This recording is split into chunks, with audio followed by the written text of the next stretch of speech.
साल 1898 एक ऐसे बच्चे का जन्म होता जो कि आगे चल के वर्ल्ड वाइड 32 सबसे बड़े और आलीशान होटलों का मालिक बन जाता है, जिन्होंने अपनी बिजनेस जर्नी में बहुत सारे डाउनफॉल्स देखे, बट स्टिल हार ना मानते हुए उन्होंने ऐसी ऐसी बिजनेस स्ट्रेटजीज यूज की जिस कारण आज के टाइम पे ओबेरॉय ग्रुप्स ऑफ होटल के मालिक हैं। सो हेलो फ्रेंड्स, तो कैसे हैं आप लोग?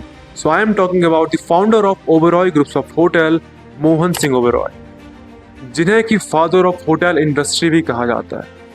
बट गाइस, उनका बचपन बिल्कुल भी ऐसा नहीं गुजरा। उनका बचपन बिल्कुल गरीबी में था, जिसके बावजूद भी उन्होंने अपनी हाई स्कूलिंग कंप्लीट की एंड उसके बाद अपना ग्रेजुएशन कंप्लीट करने के बाद उन्होंने अपनी सबसे पहली जॉब एक जूते की फैक्ट्री से स्टार्ट की। बट अगेन उनकी जो जर्नी थी वो काफ़ी स्ट्रगल से भरी हुई थी, जिस कारण जो उनका जूते की फैक्ट्री थी जहां वो जॉब करते थे वो भी आगे चल के बंद हो गई। कंपनी के बंद होने के बाद मोहन बिल्कुल जॉबलेस हो गए। तो उसके बाद उन्होंने एक फैसला लिया कि वो शिमला जाएंगे जॉब के लिए। एंड जब वो शिमला में इंटर हुए तो उन्होंने वहाँ एक बहुत ही बड़ा और आलीशान होटल देखा, सिसिल होटल।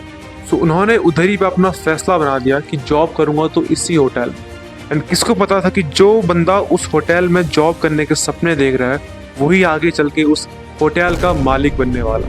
बट जैसे ही वो उस होटल में एंटर हुए तो उस होटल का जो गार्ड था ना, उन्होंने उसे धक्के मार के निकाल दिया। एंड ये बात मोहन को बिल्कुल दिल पे लग गई।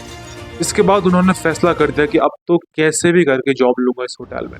सो उन्होंने कैसे भी करके जो वहाँ का मैनेजर था उससे मिले और उनसे कॉन्फिडेंस से बात करने लगे, जिस कारण जो वहाँ का मैनेजर था सिसिल होटल का, वो मोहन के उस कॉन्फिडेंस से और उनकी फ्लुएंट इंग्लिश से बहुत इम्प्रेस हुआ। तो जहाँ से उन्हें उस होटल में सबसे पहली कैशियर की जॉब दी। 1925 तक मोहन को होटल इंडस्ट्री की काफ़ी अच्छी नॉलेज हो चुकी। तो जिसके बाद जो सिसिल होटल का मैनेजर था क्लार्क्स, उन्होंने अपना दूसरा होटल क्लार्क्स होटल, जिसमें मोहन को उन्होंने एज अ मैनेजर की पोस्ट पे रख दिया।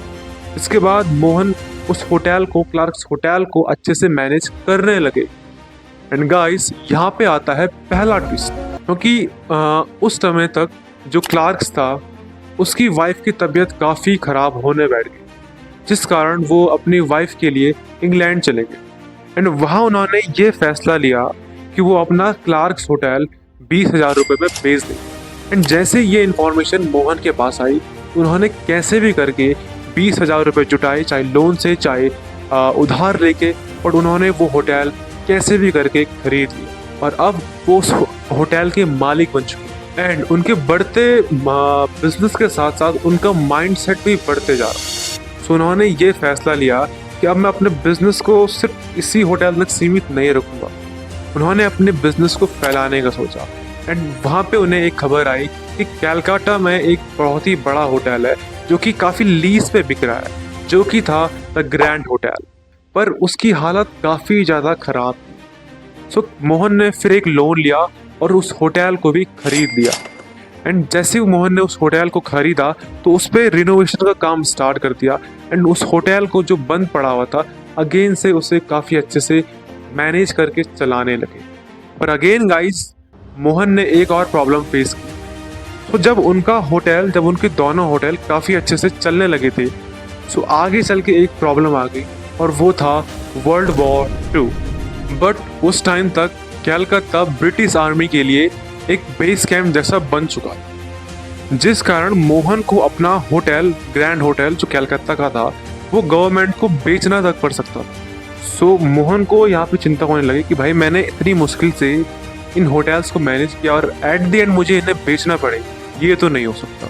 सो यहाँ पे मोहन ने एक बहुत ही अमेजिंग सी स्ट्रैटेजी यूज़ की। मोहन जो उस आर्मी के जनरल थे उनसे जाके मिले एंड उन्हें ये समझाया कि आपके सोल्जर्स का रहना खाना ये सब हम लोग अपने होटल में कर सकते हैं, और वो भी बहुत चीप और कम प्राइस पे, जिस कारण जो वहाँ का जनरल था उसे ये आइडिया बहुत पसंद आया। एंड उसके बाद मोहन ने अपने उस ग्रैंड होटल में, जिसमें 1400 लोगों के रहने की जगह थी, उसको बढ़ा के 4,000 लोगों के रहने की जगह बना दी।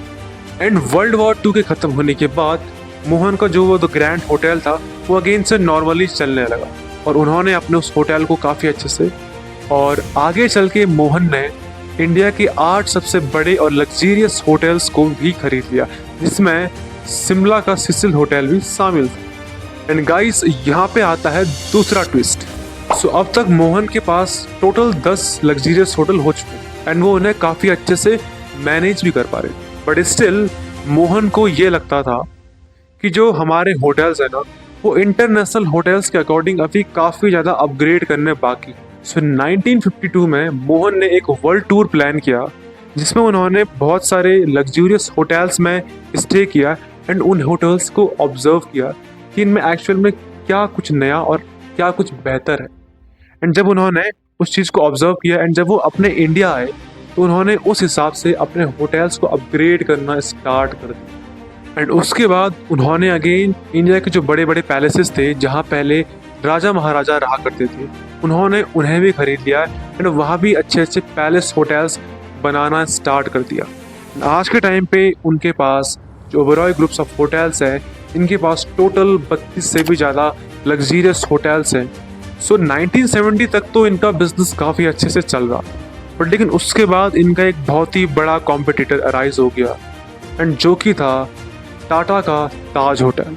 सो गाइस, जिसके बारे में हम डेफिनेटली अगली वीडियो में बात करेंगे, बट उससे पहले आप ये वाली एक वीडियो देखें, जिसमें एक छोटे से और गरीब बच्चे ने एक बहुत ही बड़े और फास्ट फैशन क्लोथिंग ब्रांड की स्टार्टिंग कर दी एंड जो कि है Zara. Thanks for watching and आपको ये वीडियो कैसे लगी कमेंट सेक्शन में बताना मत भूलना। Good bye.